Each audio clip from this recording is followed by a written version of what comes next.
Use చేయరు, మనం తయారు చేయం. అంతేనా? ఉష్ణ మండల అడవుల్ని మనం తయారు చేయం. అది ఎట్లొస్తుంది? సహజ వనరులు. అవునా కాదా? ఊట నీరు ఎట్నుంచి వస్తుంది?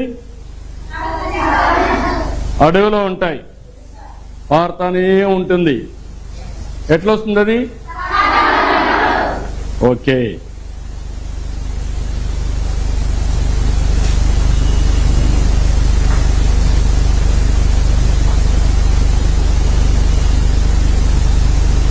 ఇప్పుడు చెప్పండి, పునరుత్పాదకం కాని వనరులు పరిమిత విలువ ఉన్నవి, మానవులచే తయారు చేయబడినవి, నిర్జీవ వస్తువుల నుంచి ఉద్భవించినవి.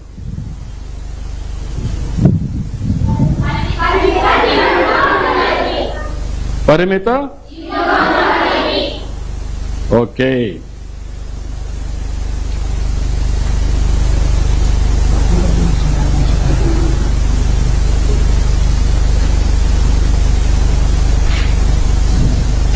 Okay, good.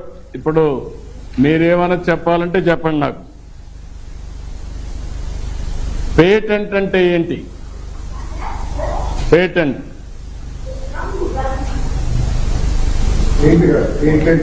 ఇది పెయింట్. నేను అడిగింది పేటెంట్. మీ పుస్తకంలో పెట్టాం ఐడియాని. ఇప్పుడు మీరు ఒక వస్తువుని తయారు చేస్తారు, మీరు సమాజంలో చూస్తూ ఉంటారు. చూస్తూ ఉంటే మీకు కొత్త ఆలోచన వస్తుంది. మీలో ఎప్పుడు కూడా ఒకటి ఉండాలి, రొటీన్గా ఆలోచిస్తే మీకు ఆలోచనలు రావు, వినూత్నంగా ఆలోచిస్తే కొత్త ఆలోచనలు వస్తాయి. ఆ కొత్త ఆలోచనే ప్రయోగాలకు దారితీస్తుంది. అప్పుడు కొత్త వస్తువుల్ని మీరు తయారు చేస్తారు, ఇన్నోవేట్ చేస్తారు. తయారు చేసిన వస్తువుని మీరు పేటెంట్ రైట్ తీసుకుంటారు. ఎందుకు పేటెంట్ రైట్ అంటే, ఇది ఎవరు కాపీ కొట్టకుండా, మీరు తయారు చేసిన ఇంకొకరు కాపీ కొట్టి మీకంటే ముందు వాళ్ళు మార్కెట్లోకి వెళ్ళిపోతే మీ దానికి విలువ ఉండదు. కాబట్టి అది పేటెంట్ తీసుకుంటారు.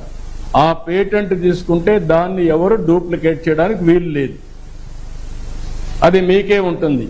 దాన్ని మీరు ప్రొడక్షన్లోకి వెళ్ళి మార్కెట్ చేసుకోవచ్చు. అది పేటెంట్ అంటారు. అందుకనే ఇలాంటి కొత్త కొత్త ఆవిష్కరణలు చేస్తూ ఆ ఆవిష్కరణలు మీరు రిజర్వ్ చేసుకోవాలంటే పేటెంట్ తీసుకోవాలి. అది ఒక అప్లికేషన్ ఉంటుంది.